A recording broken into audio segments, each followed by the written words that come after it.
Welcome to Changing Minds, Changing Lives. My name is Julie Sowash. I am the CEO and co founder of Catch 22 Group. And as you all know, I am also the co founder and strategic advisor for Disability Solutions.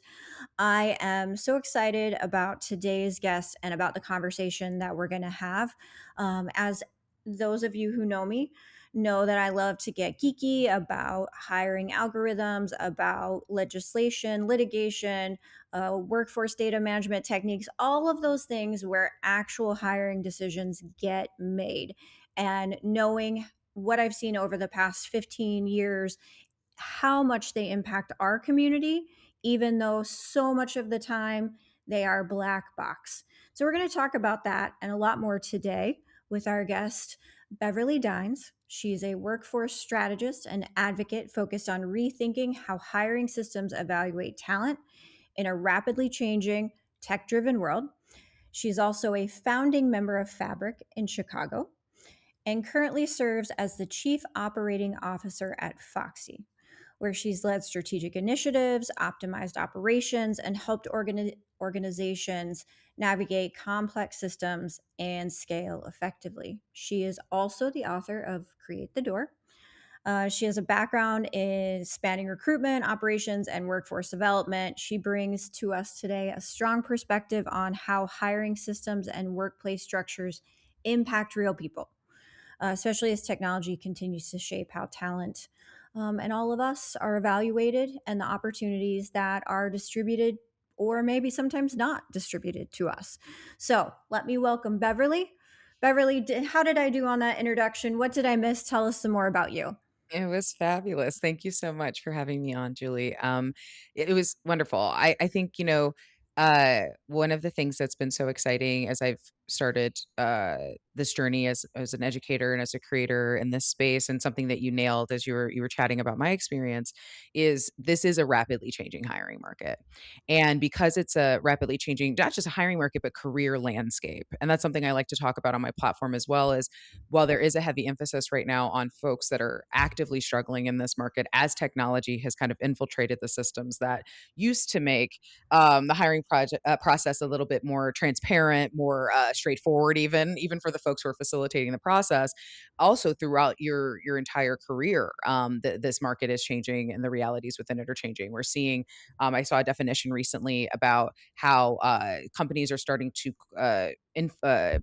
creates forever layoffs, where it's just a part of their quarterly strategy now, and they're being very transparent with their teams about it. I mean, we're in a very interesting time in the career landscape, and so as I think about what I aim to do and have been, fortunate enough to do with my platform, is tactical strategies that are relevant for today's age. I think that's one thing too that I hear from my audience is, there's a lot of what I'll say, like, grandfathered in, feedback that maybe worked 10 years ago, maybe worked Yeah. 5 years ago, but just does not work today. And what I've self-proclaimed, myself as your, chief empowerment officer for whomever is listening, because I want to empower you with real strategies and real tactics that will actually move the needle for you, as opposed to you applying to, methods that, aren't actually relevant anymore, and blaming yourself in the process. I think that's the biggest part of this work for me, is empowering folks to take that step back and reevaluate, where we're placing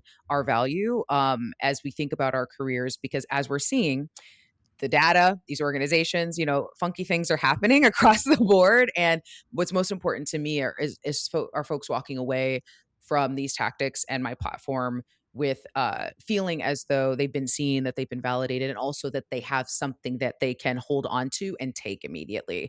So which is also very much on par with what you and your team at Disability Solutions have been doing. And I'm really, excited to dive further into that. Yeah, no, thank you. Thank you for joining us. You said something really interesting right there, is that you want to give people tactical things to take away from, and how, as someone who's both been a job seeker and now raised job seekers, Mhm. um, I understand very intimately how personal applying for a Mhm. job is. And I think, as I sit on the other side now, working with the technology vendors and the companies that do the hiring, that gets lost so frequently. And one of the things that I love about educating job seekers and people who help get people to work is understanding the underlying systems that are actively shaping their career journey, Mhm. both in positive and negative ways. Because as a job seeker, when I go to apply for a job at Acme Inc., all I see is Acme Inc. Right. And when I feel personally rejected or ghosted by Acme Inc., that's impactful in a multitude of ways. And what we get to do here a bit today, and what I love to do with disability solutions, is help job seekers unpack that there may be 5 to 10 systems that are actually making decisions, although the law would not say that, that are actually influencing decisions. How about that? About Yeah. who's moving through the process. Mhm. And, at the end of 2024, we were really looking at a place where a lot of my conversations, a lot of my speaking was around AI governance, AI transparency, AI fairness. And I feel like all of the sudden, not all of the sudden, a lot of that conversation has fallen away. And so, what was truly excited to talk with you about today is a new study that came out from Stanford just at the end of May. We'll link it in the show notes so you guys can read the overview or the full study if you're really geeky like us. And it's called AI Hiring Tools Can Yield Racial Bias and Systemic Rejection. And quite honestly, I didn't expect to get something out of this that I haven't already lived around just bias in general and how the bias is working in the algorithms. Mhm. But I actually this forced me to think about some things in different ways. So let me just quick set the scene and then we'll get into talking. So this study by Stanford was based on just about 3.4 million job seekers who submitted 4 million job applications to 1,700 job postings across 150-ish employers in 11 industry sectors. Here's what I think makes this extremely unique and extremely impactful is all those candidates and all those applications were assessed by an AI hiring tool from a single third party vendor. So that really, to me, changes this conversation in a way that I had not framed that way before. And I think that is so impactful when we're thinking about a lot of the litigation that's coming down the pipelines and a lot of the product development that we're seeing from the tech companies coming down the pipelines. So, from your perspective, why does this matter that it was kind of that single source of decision making or influencing, and how seriously should employers take those findings? We hear a lot of anecdotal dismissals, Mhm. but I think this lays out pretty clearly that we can't do that anymore. Oh my gosh. I think why does this matter? My goodness. If I have learned anything from the virality of the post that I made bringing this data to light, it is that finally candidates around the country, around the world, who have been submitting thousands of applications. I think for those who are listening who have not had to enter this hiring market, and maybe the last time you were unemployed was maybe 10 or 15 years ago, I want to just ground ourselves for a moment in the reality that this is not your older sisters or your mom's or your cousin's hiring market. This is not the hiring market where you can submit one application or 10 and get interviews quickly. There are people in my community who have been submitting thousands of applications and getting rejected, even though they are qualified or if not overqualified. And for years, people have been blaming themselves, knowing something is wrong, subconsciously knowing something is not right here.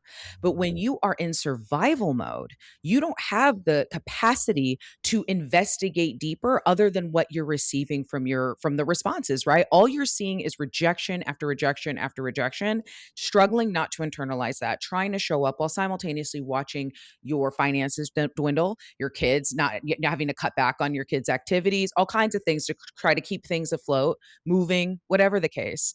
And so when I shared this post and this data, what really struck me was so many people saying, I knew it wasn't me.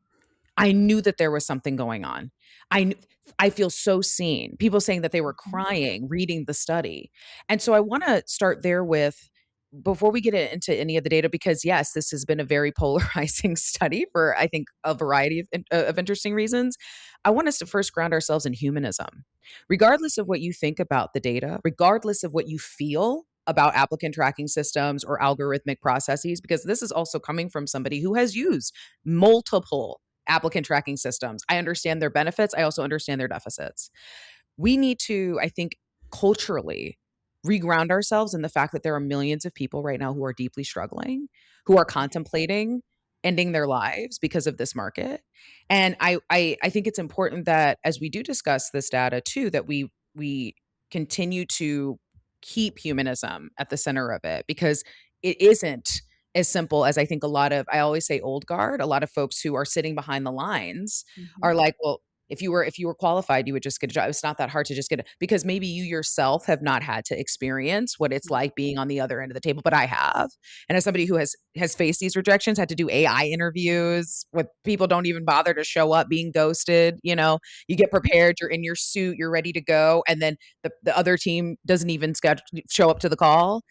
There is a different type of psychology that exists. And if you're a leader who has experienced being on the other side of the table, this is where, to the second part of your question, Julie, we can be really thoughtful about how these systems are utilized. And I think going back to the data, one of the things that I think has, I always say, activated some folks who I think benefit from these systems is that the Stanford researchers themselves made the correlation. And I'd like to take a direct quote from some of the researchers, because I think this is beneficial as we're thinking about the study in general from their eyes, the researchers. One of the researchers, Kathleen Creel, stated, we've speculated in past work that if many firms relied on the same AI vendor to screen job applicants, that could prevent some applicants from getting any interviews. But this study was the first time we were able to show this effect in real hiring data, end quote. Right? So they themselves were, through this data, confirmed. Mhm. We've all been speculating, but now we have some confirmation. And so when you think about application, there's three main arguments that I've been hearing over the past week relating to applicant tracking systems from the hiring side that I think it's important for both job seekers and leaders who are change agents who want to be change agents to hear. The first argument I keep hearing is applicant tracking systems don't auto reject you, they sort you. And I need to express that it is gaslighting when you are saying things like this, because as somebody who has, again, seen these back end systems, if there's a psychology, right? If a system is shifting people into one group and saying these are good candidates, Yep. and shifting another batch of people in another group and saying these are bad candidates Mhm. through a biased algorithm, because the algorithm was configured by humans who have biases, Yep. right? As from a psychology standpoint, because I've seen it myself, you are not clicking through every single rejected applicant. It's just not happening. It's not, so even so if Not the possible. it's not possible. Right. That is exactly how the system works. The Mhm. system is designed to help recruiters and HR leaders to sort candidates more effectively. So if Mhm. you have an over reliance and trust, even though we have now confirmed that there something's awry with how the algorithm's sorting, it behooves leaders to think through, okay, yes, we want these systems to be able to support efficiency, and how can we ensure that we are doing due diligence to, even if the system is sorting folks into a specific area, how can we, before we, for example, before you reopen a post again after you've already gone through a process and maybe haven't found your candidate, don't open the post just yet. Go back into that rejection pile, or the folks who were scored maybe in the mid range, and assess them first. Create an A list and a B list and a C list with the people who already did the forthcoming action of Mhm. applying to your company before scrapping everybody and starting again. Yeah. You know, that's just one very small shift you can make. But then the second argument I hear is in relation to the semantic around the study of, this was one type of gamified system, Pymetrics is one type of applicant tracking system. All it reads to high like job seekers are paying attention. Mhm. They're watching on LinkedIn how you Yeah. respond to the validation that millions are having. And if that is your defense mechanism to to be weary of the data, I would implore any leader to think for a moment about if millions of people are saying that they're experiencing the same thing, that is also data. Mhm. Full stop, point blank, period. It's quantitative and qualitative data as well. And that is just as important as a Stanford study. It's just as important as your experience. Mhm. And then I think the third element, and this is, I always say I'm an equal opportunity empowerment creator, meaning I want to empower employees and I also want to empower leaders. I know in my experience that HR leaders, recruiters consistently have to fight for a seat at the table.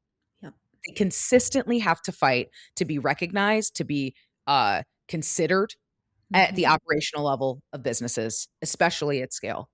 I also know in my experience that historically, HR leaders and recruiters are excluded from the very systems and the very decisions that they should be in the room strategically making. They are sometimes the last, I have experienced some, Yep. myself, some of the last people to find out about initiatives that they're expected to execute Yep. with zero context. Yep. So I'd like to ground the audience for a moment in the idea of imagine you are in a consistently either uh, misrespected role or vilified role because employees don't also jive with HR either. So you're in this really difficult position on either side, not respected by leadership up top, typically consistently downsized, right? But then also not respected by employees because your job is to advocate for the it's a difficult Yep. middle ground. So you're thinking to yourself, right? The organization's talking about business objectives, KPIs, and how everybody can pull into this. You find out that there is an efficient way for you to be able to source more applicants, screen applicants quicker, which means hire people faster, onboard people faster, which is going to not only make leadership happy, it's going to make the board happy because if more people are in seats, more people are working, more initiatives are happening, more money is being made.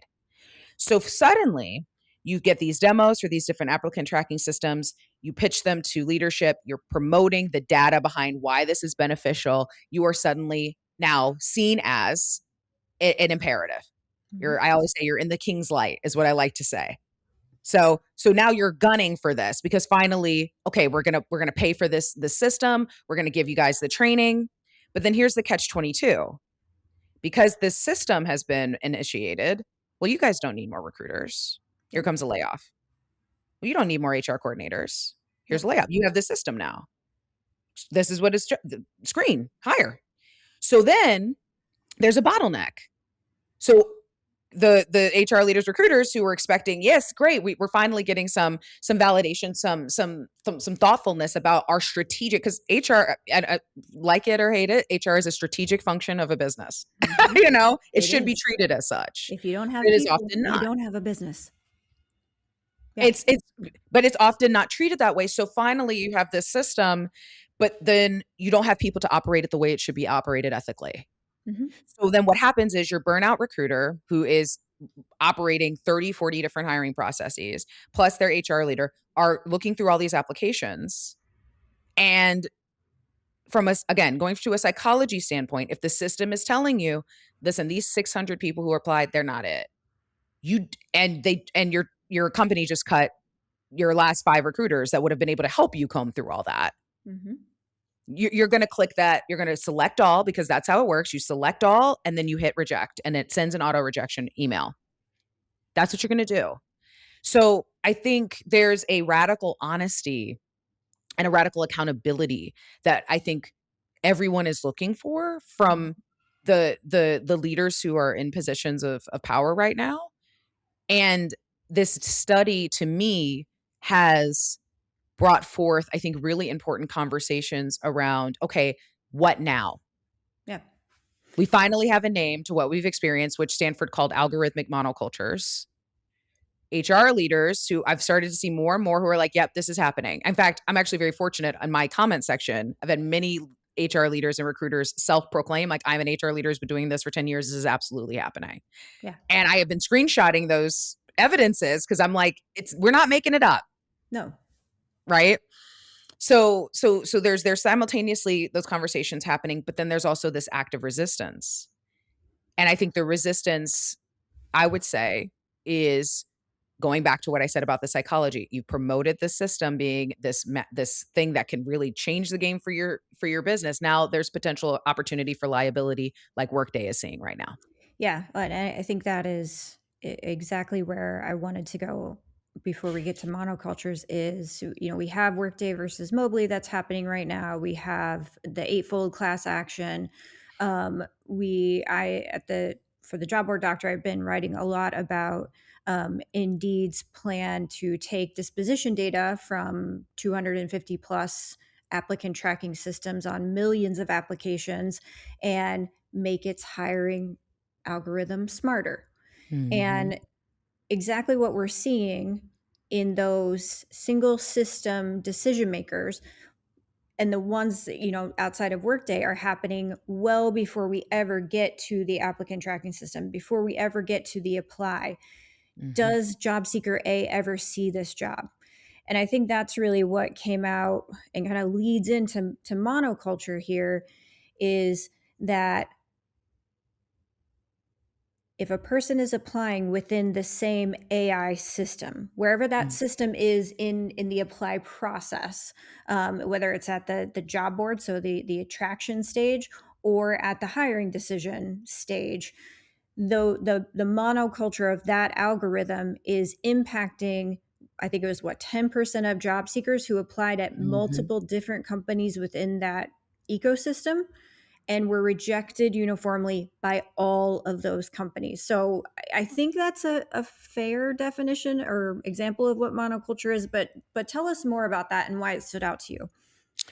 So, I mean, I think you did. I think you rounded it out really well. I think what's going back to what I said before too about overarching biases, right? In an algorithm, there's a lot of data to support that strategic presentation matters when it comes to the algorithm because in I know this is like common, it sounds like it's common sense, but I think it's worth saying again. An AI is not a human screening, and it cannot critically think, No. right? It's been programmed to assess based off of criteria. Mhm. And so, all the way back in 2004, a study was conducted, and I'll share these studies with you too as well for you to share with your audience, Julie, because I Great. think the more that we can empower our audience too with the information, you can also see for yourself, like, okay, this is these trends are not just being plucked from thin air. Like, there's a lot of data to support this continued these impacts. But a study that was done in 2004 found that when when resumes were assigned white sounding names, for example, Mhm. they received 50% more callbacks than identical resumes with black sounding names. Yep. A study done in 2017 found that minority candidates who whitened their resumes by removing demographic cues received up to double the callback rates compared to identical racially transparent profiles. And a study that was done in 2026, or I'm sorry, in 2024, it was a controlled academic study of AI language model tools that used resume screening.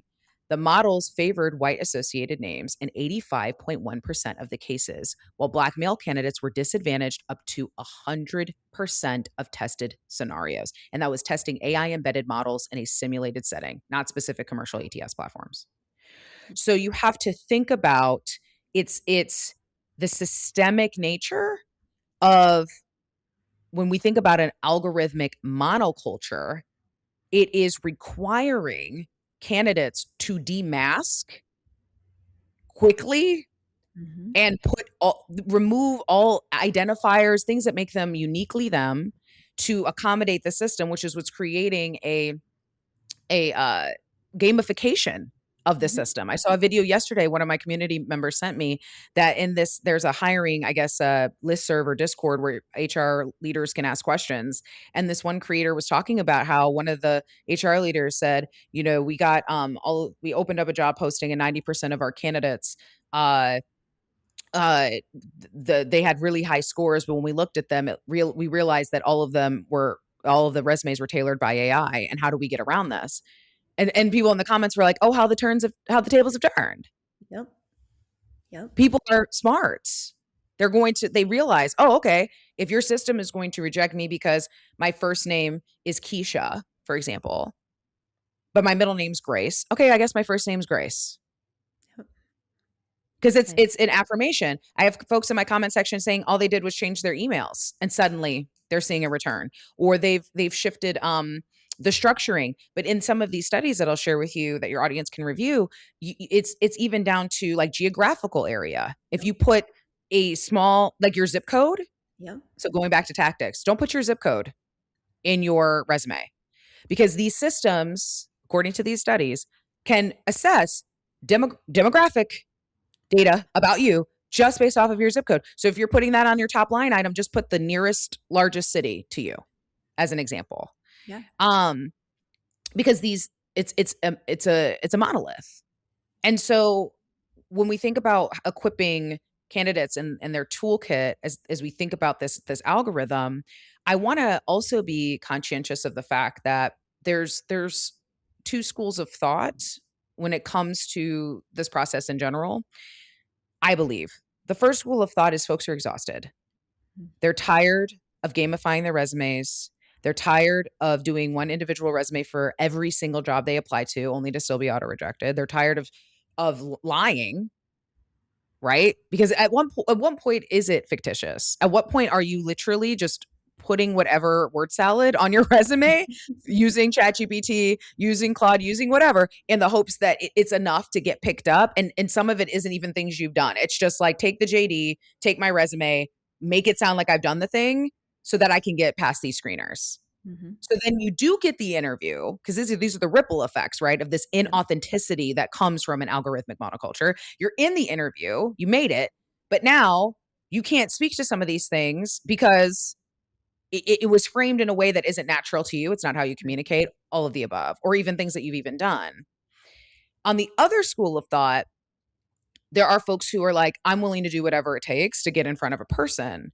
And that's where I have felt conflicted in my work, because there's all kinds of ways: removing your preferred name, removing certain leadership positions that you've done. If you went to an HBCU or an HSI or any of these other, removing that from your, but at what point are we promoting character erasure? Mm-hmm. At what point are we promoting inauthenticity to get a job? Yeah. But some folks are like, at this point, I need one. And Yeah. so I think that's where I find myself having deeper dialogue, Mm-hmm. both internally, but also because again, I believe as a creator, I have a responsibility to educate and empower my audience. I find myself conflicted of continuing to teach how to battle these systems, which would then, I think, require a lot of candidates to remove the things about themselves that are special, that are unique, that are important. And we live in a society while also educating, which I've started doing over the last week, how to get out of the algorithm entirely. Mm-hmm. Because there are ways to completely bypass it. I always say there's four hiring markets. The job board and job search process through job boards is only the first. Yeah.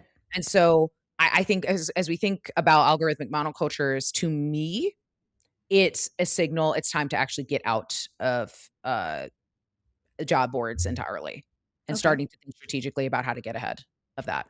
So tell me more about that. If we're not going to the job board, where are we going to? So the first is, and I think I want to start with what I think makes folks the most uncomfortable, which is there was a time when you would search through the classifieds. For those Mm, who are listening, there was a time you went in the newspaper and you saw that somebody was hiring, and you cut it out, you got your resume, you walked in and you handed them. There was a personalization element to it, right? Getting outside.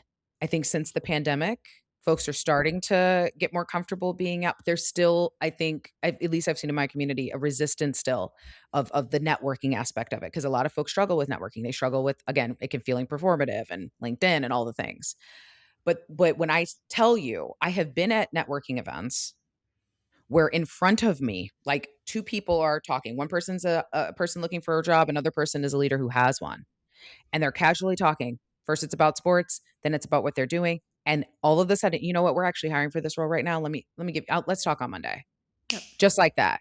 No algorithm, no nothing. So the first strategy is what I tell my community to do is wherever you are in your industry, whatever industry you're looking to pursue or the ones that you're in, the first thing I want you to do is look up national and regional associations that are directly correlated to your industry.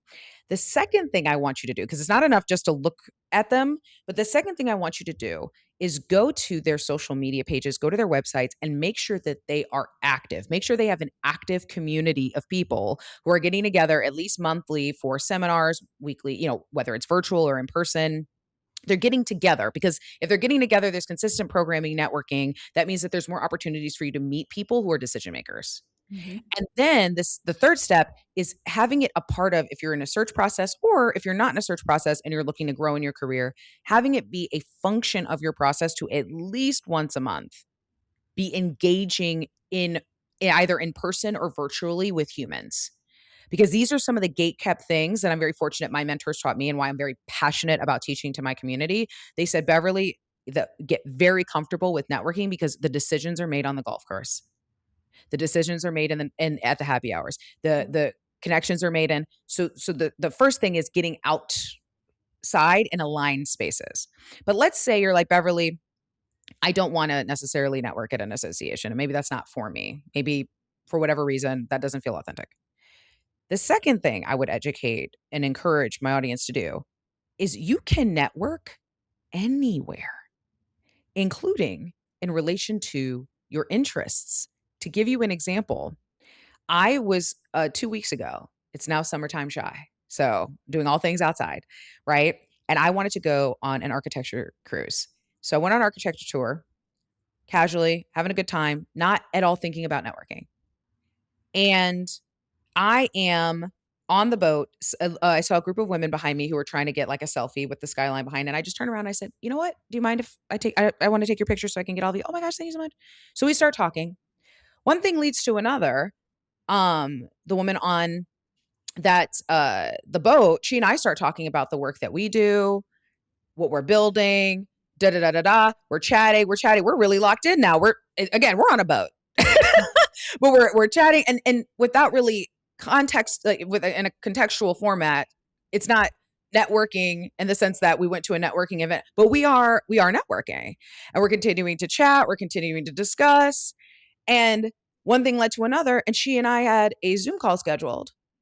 One thing led to another, and then we were starting to talk about collaboration and found out that we are both operating in a very similar space, to empower those who are in different stages of their career, just like that.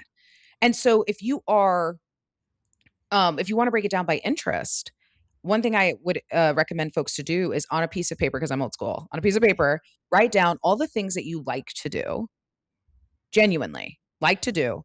And then on a separate list, okay, what are these things that could be done with another person?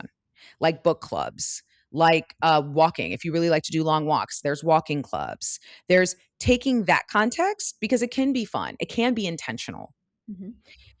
The third thing I would advise to get out of the algorithm is and this is something I work with my clients on a lot because there is a conditioning that I think the vast majority of candidates I have, or even professionals, especially if you are a first generation professional who does not have folks who have taken a corporate route or a business route in their careers, there is a conditioning that you are not a knowledge leader.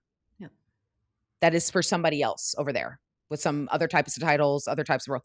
Every single person who is listening to this episode right now, you are a knowledge leader. There are pain points that only you can solve. There are things that people continue to come to you, even in your personal life. What are the things?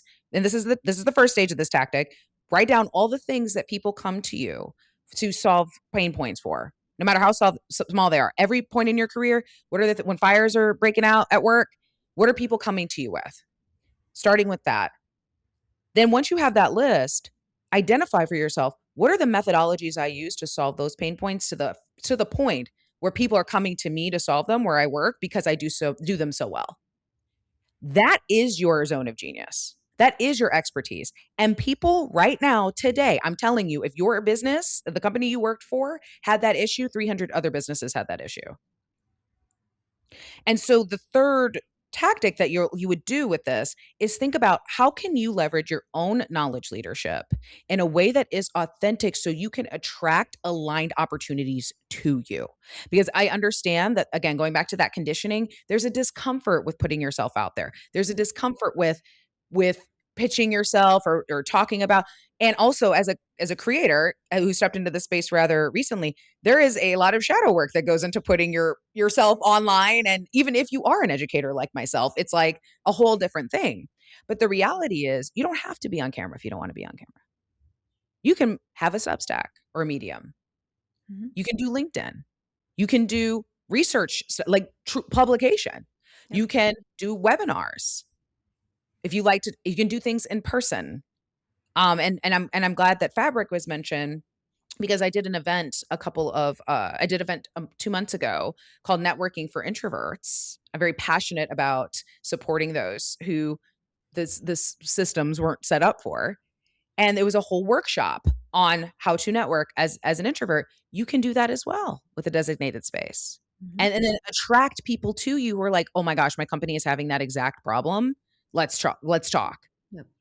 So these are just 3 ways that very tactically you can start to bypass and get away from the the the auto rejections, the systemic issues that you're facing, while also getting in front of folks that are decision makers.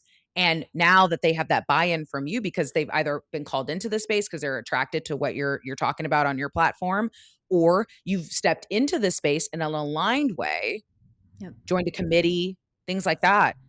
There's now that personalization Yep. That and bond. folks feel confident exactly. That Mhm. doesn't come from applying.